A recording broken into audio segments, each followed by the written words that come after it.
Mateo capítulo 28.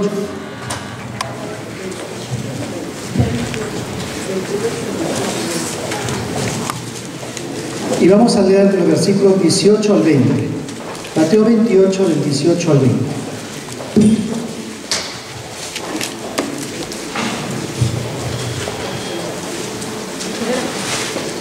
Mateo 28, 18 al 20. Dice así la palabra del Señor. Y Jesús se acercó y les habló diciendo: toda potestad me es dada en el cielo y en la tierra. Por tanto, id y haced discípulos a todas las naciones, bautizándolos en el nombre del Padre y del Hijo y del Espíritu Santo, enseñándoles que guarden todas las cosas que os he mandado, y he aquí, yo estoy con vosotros todos los días hasta el fin del mundo. Amén. Vamos a buscar un poquito más adelante Hechos el capítulo 1. Hechos el capítulo 1, versículo 4 hasta el 9. Hechos 1, 4 al 9. Dice así la palabra: y estando juntos, les mandó que no se fueran de Jerusalén, sino que esperasen la promesa del Padre, la cual les dijo: oísteis de mí.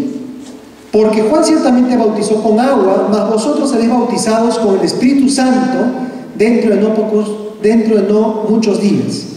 Entonces los que se habían reunido le preguntaron diciendo: Señor, ¿restaurarás el reino a Israel en este tiempo?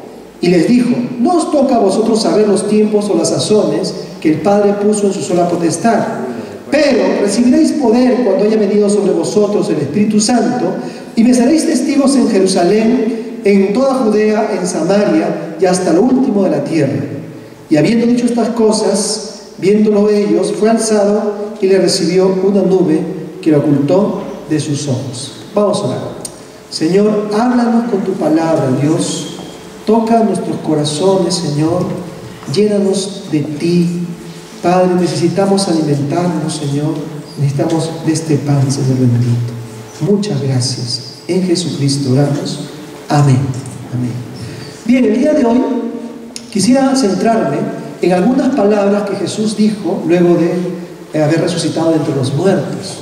Ustedes saben que entre la resurrección y la ascensión a los cielos hay más o menos, o exactamente dice la Biblia, 40 días. 40 días posteriormente a la resurrección, Jesús estuvo entre los discípulos hablándoles y enseñándoles nuevas cosas.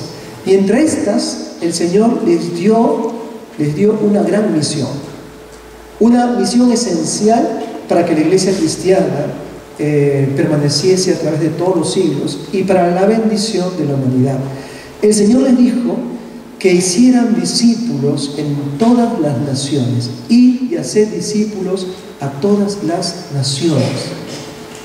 Y en Hechos nos amplía un poco más este mandato Lucas, y dice que el Señor les comisionó para ser testigos en Jerusalén, en Judea, en Samaria y hasta lo último de la tierra. Si nosotros tuviésemos una visión y el Señor te dijera: tienes solamente 40 días hasta que yo te lleve, ¿qué harías? Seguramente pondrías en orden algunas cosas en tu vida, ¿no?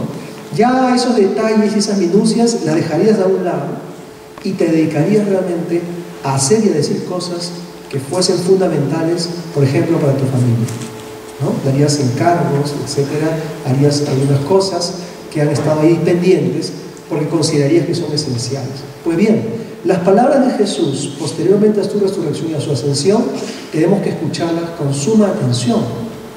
El Señor le haya dicho a su iglesia, que somos nosotros, que vayamos hasta lo último de la tierra anunciando su mensaje, anunciando su palabra. Pero aun cuando ese llamado es un llamado urgente, el Señor dijo: pero aún deben de permanecer un tiempo más en Jerusalén, esperando al Espíritu Santo. ¿Por qué? Porque el Evangelio es una invitación a buscar a Dios. Y buscar a Dios es algo que el hombre no quiere hacer. Porque el hombre se ha constituido en su propio Dios. El hombre quiere hacer su voluntad. Y aunque odia sus vicios, también los ama. Y su corazón endurecido necesita de un mensaje contundente para que se ablande y entonces encuentre a Jesucristo. Una iglesia que no busca a Dios en oración no tiene la capacidad ni el poder suficiente para enfrentarse a un mundo endurecido con un mensaje transformador. Y entonces el Señor está diciendo aquí a su iglesia: antes de salir a predicar el mensaje, tienes que llenarte de mí. Tienes que buscarme en oración.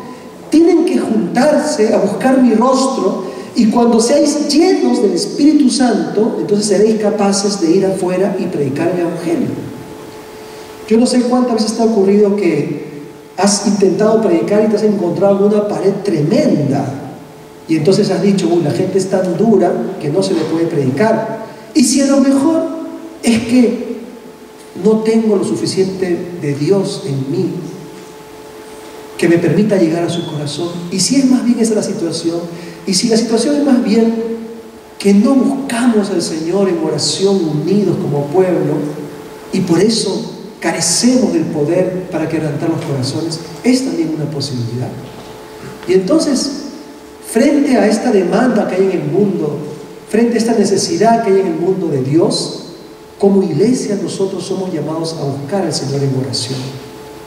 Por eso es que la iglesia no solamente debe de proveer situaciones para, como este culto, para venir a alabar a Dios y escuchar su palabra, sino que tenemos que proveer reuniones y momentos para que juntos busquemos a Dios, nos rindamos al Señor juntos para ser llenos de su poder y entonces poder cumplir esa gran comisión. Es hermoso tener tiempos a solas con el Señor, donde podamos buscarle, derramar nuestro corazón, pero es también hermoso y es clave tener tiempos como hermanos juntos orando. Entonces Jesús le dijo a ellos: únanse todos unidos, esperando que venga el poder sobre vosotros, porque cuando venga el poder sobre vosotros, me seréis testigos en Jerusalén, Judea, Samaria y hasta lo último de la tierra. Entonces esto es fundamental, querido hermano. Entonces yo me pregunto, en verdad, y te pregunto a ti también, mi vida de oración y mi vida de búsqueda de Dios garantiza que tengo un poder especial para enfrentarme a un corazón que está sin Dios. Porque el poder no viene de mí, el poder viene del Señor. Y por eso, como vimos la semana pasada, cuando los discípulos se lanzan a predicar luego de la resurrección, las palabras de Jesús, de Pedro, han cambiado de intensidad, porque antes sus palabras eran temerosas y huecas. Las palabras de Pedro, posteriormente a la oración y a recibir el Espíritu Santo, son palabras que penetran el corazón, a tal punto que la gente dice: ¿y ahora qué haremos? Se compungieron de corazón, es decir, su corazón, sintieron en su corazón que les atravesó una lanza. Querido hermano, Dios nos está llamando a evangelizar. Dios nos está llamando a predicar su palabra. La gente que va en los metros, en los coches, que va a los supermercados, parecen muchas veces llenos de autosuficiencia y parece que no tienen necesidad de Dios, pero sí la tienen, porque el alma humana siempre tendrá un vacío que solamente el Señor puede llenar. Pero nosotros tenemos que llenarnos de Dios para poder predicar esa palabra. Es hermoso reunirnos para celebrar, para hacer una fiesta, ¿no es cierto?, para pasarla bien. También deberíamos reunirnos para orar al Señor, para orar de corazón al Señor, para pasar 1 hora, 2 horas orando y buscando al Señor y clamando y buscándole. Así entonces seremos llenos del poder de Dios y podremos predicar y veremos, hermanos, cosas increíbles. Eso que nos parecía dureza y muros inexpugnables se caerán y veremos personas convirtiéndose al Señor por la oración y por el poder del Espíritu Santo, que es el que convence. Entonces, la gran comisión tiene un motor. que le da potencia. Ese motor tiene dos partes. La iglesia, digo, no solamente los individuos, sino la iglesia unida, orando, clamando por la gente que está sin Cristo, y entonces recibiendo el poder del Espíritu Santo para tener la capacidad de transmitir ese mensaje que penetre los corazones. Ese es el motor. El motor no son ni métodos, ni cursos, que son importantes, pero no son el motor.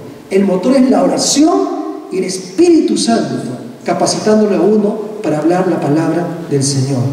Solamente hombres llenos del Espíritu Santo y mujeres llenas del Espíritu Santo pueden llegar a los corazones, porque quien convence es el Espíritu Santo de Dios. Ahora, nuestro llamado a evangelizar tiene que tener claro cuál es el mensaje que vamos a compartir. O sea, cuál es la esencia de la evangelización. ¿De qué vamos a hablar? Yo he escuchado en mi vida cristiana tratar de evangelizar, por ejemplo, peleando, discutiendo, agrediendo. Yo no creo que el Señor quiera que discutamos y peleemos, impongamos. No. El Señor nos dice, mira, lo que tú tienes que hacer es anunciar. No tienes que convencer, tienes que anunciar siendo lleno de Dios. El trabajo de convencer es del Espíritu Santo. ¿Y qué cosa tienes que decir? Esta misma gran comisión, Lucas también la señala, y dice que el mensaje debe ser esto: anunciar arrepentimiento y perdón de pecados. Eso está en Lucas 24:47. Arrepentimiento y perdón de pecados. Ya hablamos la semana pasada acerca de lo que es arrepentimiento. Es decir, tengo que invitar a la gente a un cambio en su estilo de vida. Pero un cambio en su estilo de vida significa un cambio en su pensamiento. Arrepentirse es: cambio mi pensamiento, cambia mi estilo de vida. ¿Y por qué una invitación a cambiar el pensamiento? Porque son nuestros pensamientos equivocados los que nos tienen alejados de Dios. Entonces, la persona tiene que entender esto,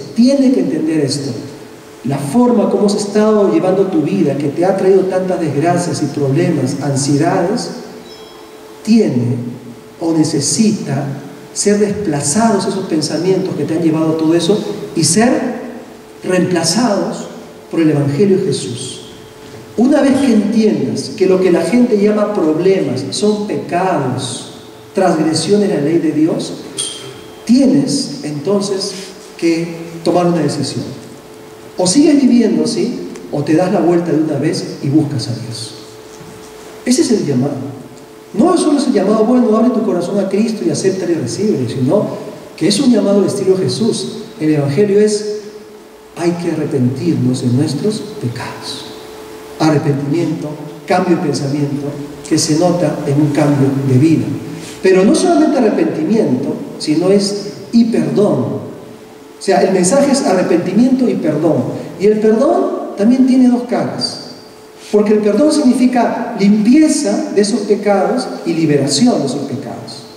Limpieza que me va a llevar a que todos mis pecados son enterrados y olvidados para siempre, y ya nadie tiene el derecho de hacérmelos acordar, porque Cristo me los perdonó y Cristo me ha limpiado. Mis pecados han sido limpiados, mis culpas han sido borradas. Delante de Dios soy tan inocente como un niño que acabase de nacer. Ese es el ofrecimiento de perdón. Y alguien dirá: sí, pero ¿puedo volver a hacer las mismas cosas?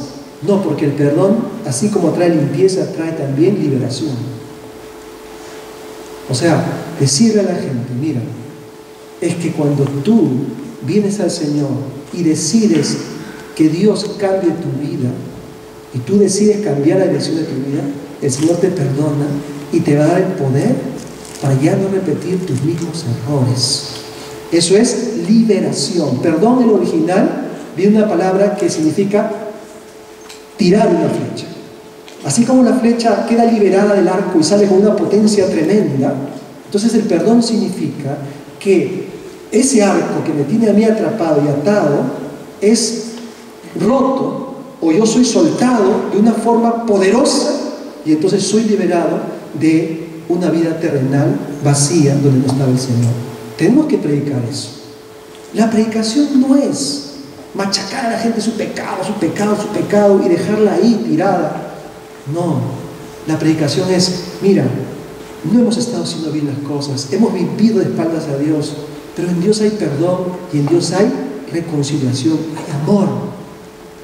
Esa es la esencia del mensaje. Entonces, tenemos que ser hombres llenos de Dios, llenos de oración, llenos del Espíritu Santo, con un mensaje de salvación para la gente. Eso es predicar el Evangelio. Y predicar el Evangelio se trata también de una forma de hacerlo.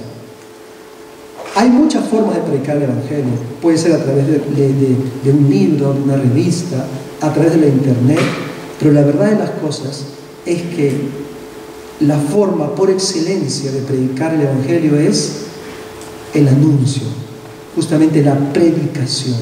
Predicar es anunciar, compartir con mis labios lo que el Señor ha hecho. Por eso dice Pablo que al Señor le agradó salvar por la locura de la predicación. ¿Cómo puede ser posible que una persona un día venga, por ejemplo, a una iglesia cargada de pecados, ansioso, sin esperanza, y venga por aquí un hombre desconocido para él, que comience a anunciar el perdón y la reconciliación, y a partir de ese momento esa persona se convierta en una persona distinta y mejor? Puede haber pasado por psicólogos, psiquiatras, aulas universitarias, y nada le cambiaba. La locura de la predicación, porque cuando se predica la palabra, entonces hay un poder de Dios conquistando los corazones. Entonces, tienes que predicar la palabra a tus familiares, a tus vecinos, a tus amigos. Yo sé que hay un momento para hacernos amigos, conversar, charlar, que la gente tenga confianza en nosotros, pero tiene que haber un momento cuando anunciamos el mensaje. Pero, esto es importante, ese mensaje de limpieza y de liberación, que es un anuncio, es transmitido por un mensajero. Y a veces, desgraciadamente, el mensajero, con su vida, les dice todo lo que sus labios predican. Entonces, para que nuestro mensaje sea contundente, tiene que ser ese mensaje de arrepentimiento, de perdón, pero tiene que ser un mensaje en donde el vehículo tiene que ser una persona que tenga credibilidad. Si no, nos pasa lo que la gente dice: tus hechos hablan más fuerte que tus palabras. ¿Cómo puedo hablar yo de transformación si, por ejemplo, en el trabajo soy un pillo, un sinvergüenza, un mal trabajador? ¿Cómo puedo hablar de transformación si mi hogar es un lugar de constante conflicto, donde no hay paz, en donde no hay amor, y todos los vecinos saben lo que ahí ocurre? Entonces, mi poca ética le resta poder a la palabra del Señor. Y entonces, la Gran Comisión exige a nosotros como iglesia una profunda revisión de nuestro estilo de vida.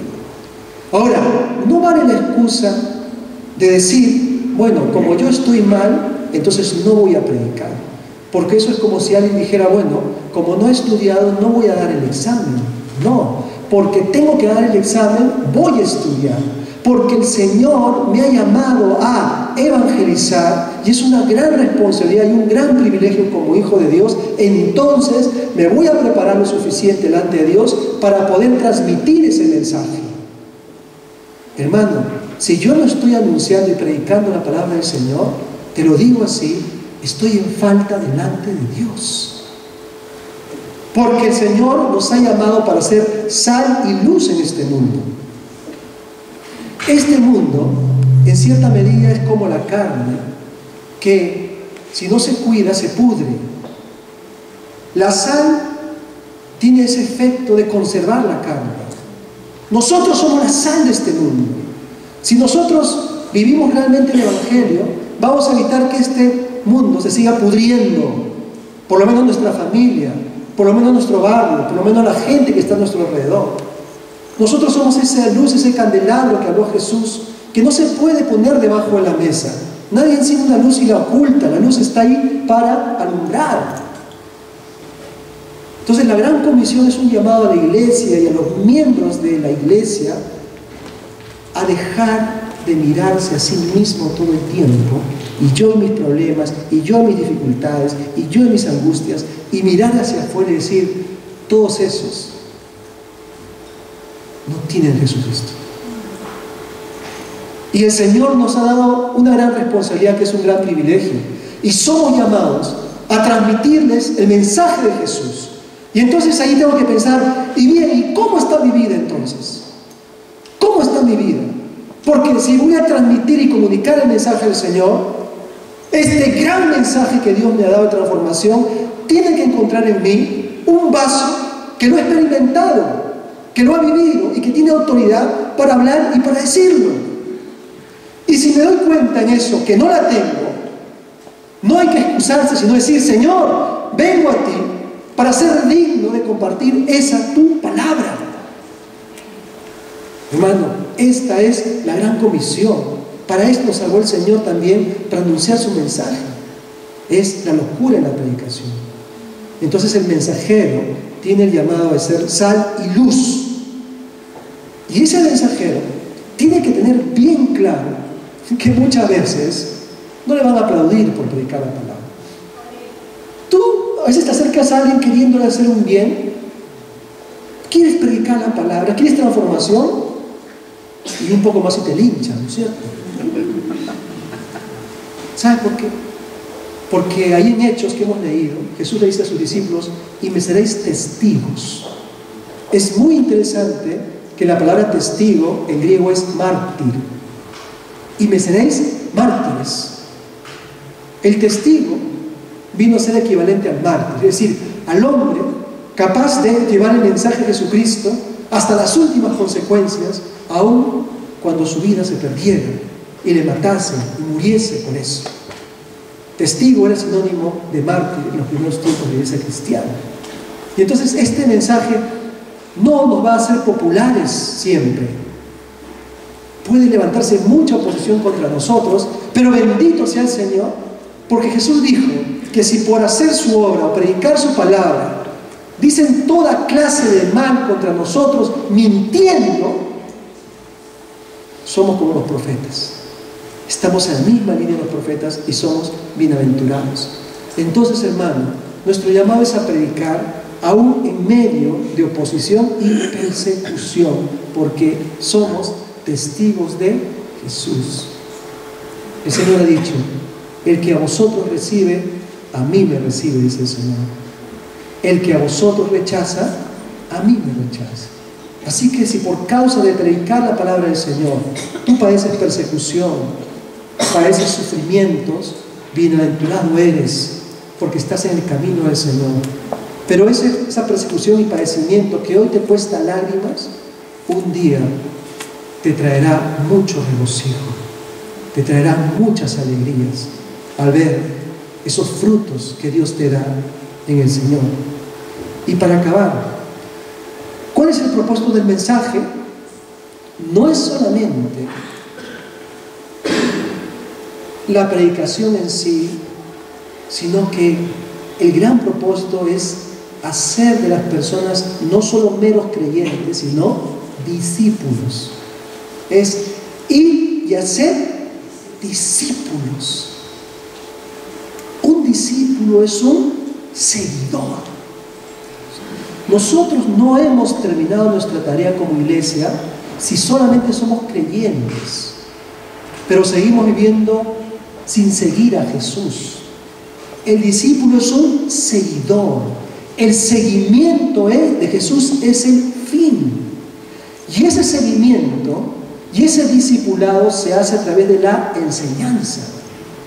O sea, nuestro llamado es anunciar ese mensaje siendo llenos de Dios, con una ética y una conducta que más bien adorne el Evangelio, al punto de no solo anunciar, sino de enseñar a las personas. Eso demanda, por tanto, que muchas veces tengamos que ir a una casa o citarnos en algún lugar o invertir muchas horas, porque es un llamado a enseñar. La iglesia tiene que estar llena de enseñanza. Quien se convierte a Jesús tiene que entender que el Señor le llama a seguirle, no solo a creer, sino a seguirle. Es el seguimiento, es que voy caminando tras de Jesús, me siento a los pies de Jesús y le digo: Maestro, enséñame, yo creo en ti, pero no sé cómo vivir la vida, no lo sé. Mis patrones y mis modelos están equivocados, quiero aprender, Señor. Voy a invertir mi vida, mis horas, mi tiempo para que tú me enseñes, Señor. Quiero ser tu discípulo. Eso es el llamado. Eso, por supuesto, implica un costo.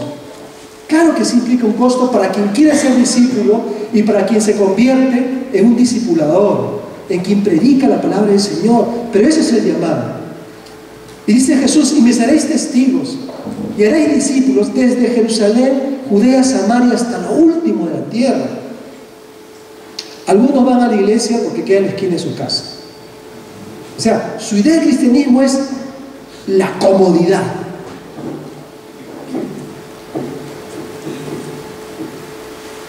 Pero el Señor nos dice: algún día,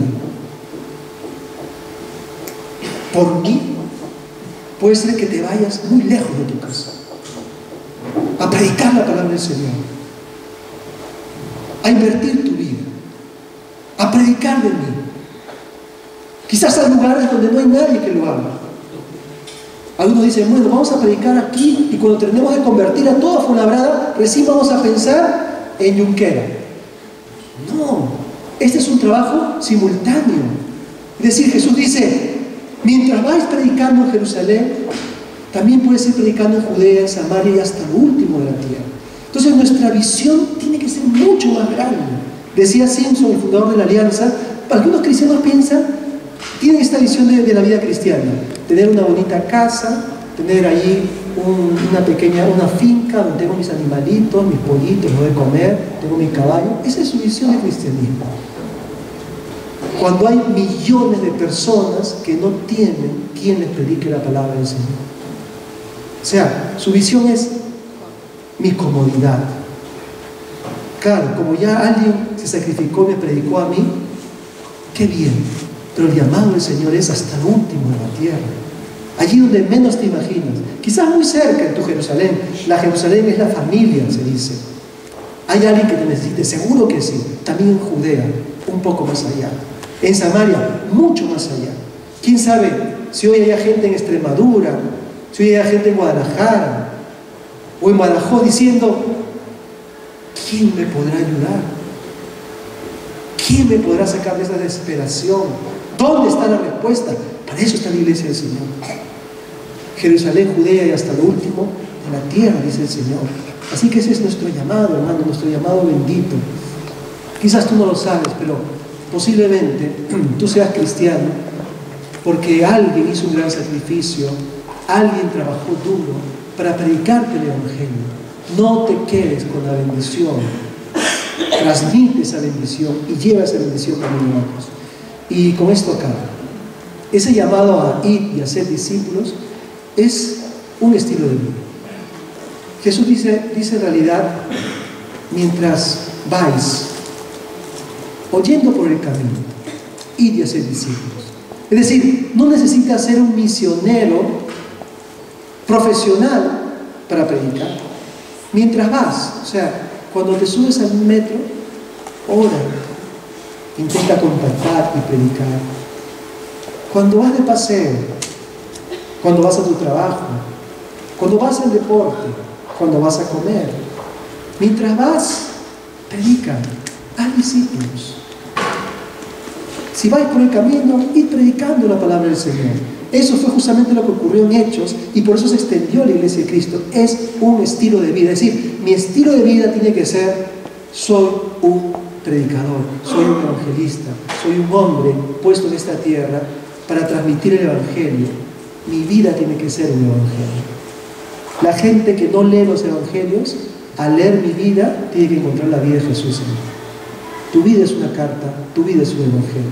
Donde quiera que estés o que vayas, seas un evangelio.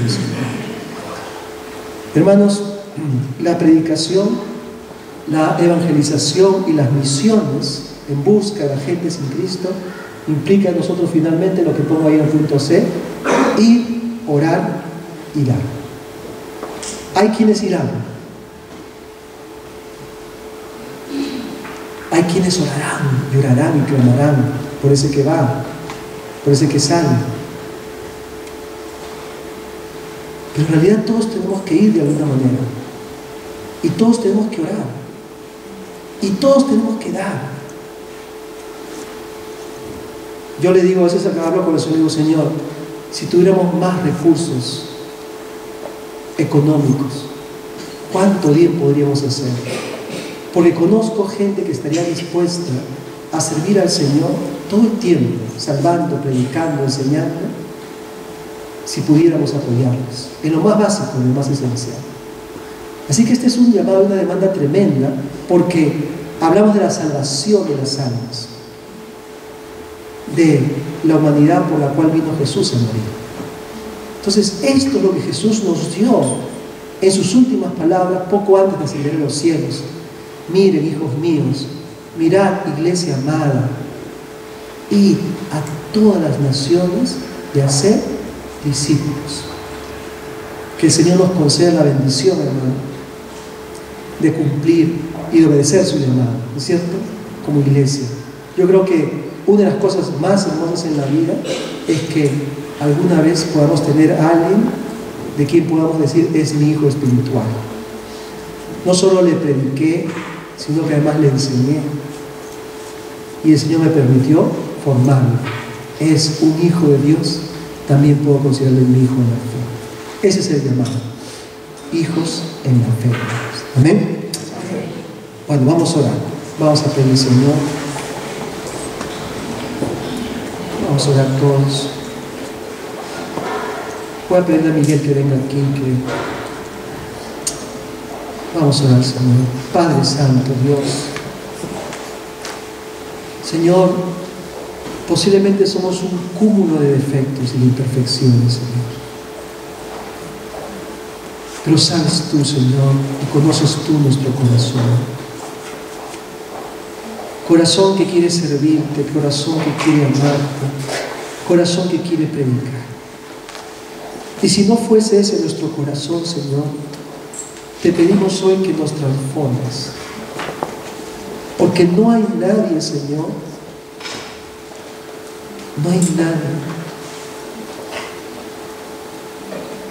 que necesite más de ti, Señor, que alguien que no ha escuchado el Evangelio.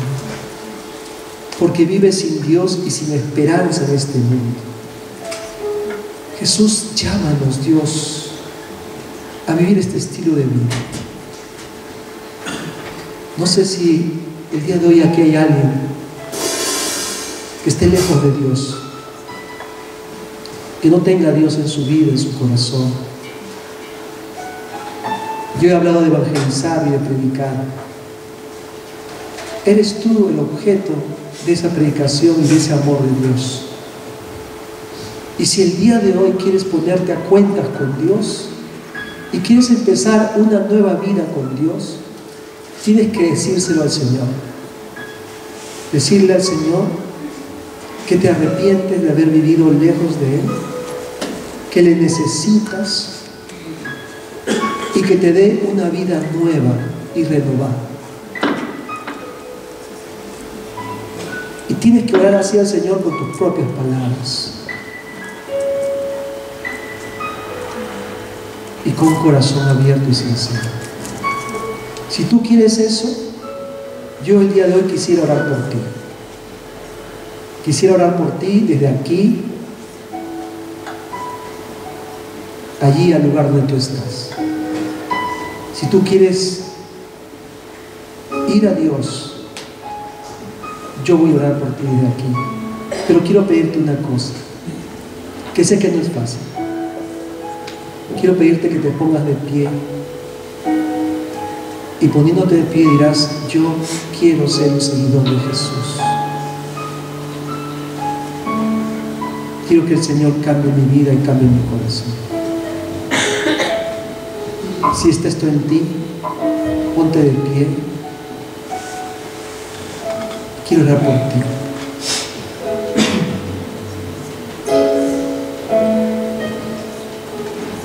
Quizás ya lo hiciste alguna vez, quizás nunca. Quiero invitarte a ti que abras tu corazón al Señor, le invites a entrar a tu vida y que la transforme. Ahora allí donde estás, ora al Señor. Dile: Señor, quiero empezar una nueva vida.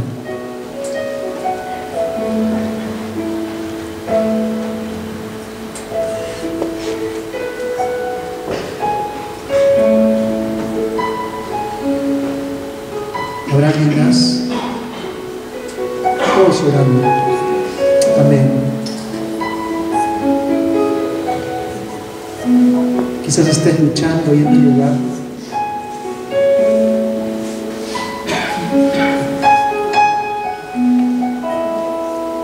Jesús dice: venid a mí. Venga, Jesús. Si hay alguien más, póngase de pie, quisiera hablar con usted. Dios te bendiga. Dios te bendiga.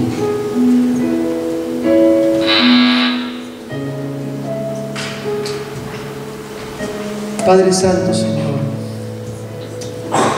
Jesús, quisiera orar por cada uno de ellos, Señor, pero tú le conoces mejor que yo. Sabes cuál es el clamor de su corazón, Señor. Algunos quieren, Señor, vivir más cerca de ti. Otros, Señor, es la primera vez, Padre, que son capaces de ponerse en pie de corazón y decir: necesito de Dios, quiero cambiar, ayúdame, Señor. Padre Santo, los pongo en tus manos, oro por ellos, Señor. Te ruego que tu Espíritu Santo venga, les dirija, les toque, les renueve, Señor, les dé la vida eterna, les dé el poder de lo alto para ser transformados, para ser cambiados, Señor. Les dé un nuevo corazón, Padre amado. Señor, esa es nuestra oración, Padre. Y también nos ponemos a todos aquí como iglesia, Señor. Querido hermano, tú que estás ahí sentado, tienes una gran responsabilidad. Dios te llama a predicar su palabra. ¿Me escuchas? No puedes callar. Dios me llama a predicar su palabra. No puedo callarme. Dios me llama a hacer una carta abierta al Evangelio. Debo de vivir conforme al Evangelio. Ese es nuestro llamado. No te digo esto para angustiarte, sino porque sé que hay mucha gente que vive en angustia. Y tú tienes ese gran tesoro que debemos de compartir. Tú lo tienes. Que Dios te llene su poder, que Dios te llene su fuerza, para que no sea un tesoro solo para ti. Sí, Señor, gracias, Padre. Me pongo, Señor, delante de ti juntamente con la iglesia y con mis hermanos. Señor, confesando también mi escasez, Señor. Confesando también, Señor, que a veces, Padre, somos indiferentes. No queremos predicar tu palabra, Señor. Ábrenos puertas, ábrenos caminos, Señor. Guíanos con tu Espíritu, Señor. Guíanos con tu Espíritu. Allí donde quieras tú llevarnos. Allí donde hay alguien, Señor, que clama por ti. Vamos a ponernos todos en pie, hermano. Ponte de pie y vamos a terminar nuestro culto de alabanza.